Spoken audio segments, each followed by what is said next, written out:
Hello विद्यार्थी मित्रांनो, पुढील आकृतीत एकूण किती त्रिकोण आहेत जर असा प्रश्न विचारला तर काय करायचं? इथे आपल्याला 1 लिहायचा, इथं 2 लिहायचे, इथं 3 आणि इथे 4. 1 + 2 + 3 + 4 म्हणजे 1 + 2 + 3 + 4 या सगळ्यांची बेरीज केली, उत्तर आलं 10.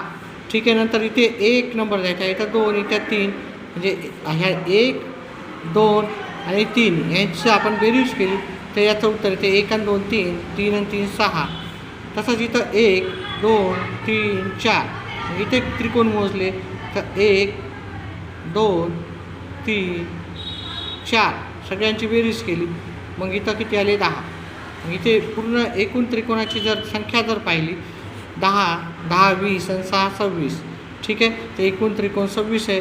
तर पर्याय क्रमांक 1मध्ये आपल्याला टिक करायचं होतं. व्हिडिओ आवडल्यास व्हिडिओला लाईक आणि चॅनलला सबस्क्राईब करा. व्हिडिओ पाहिल्याबद्दल धन्यवाद.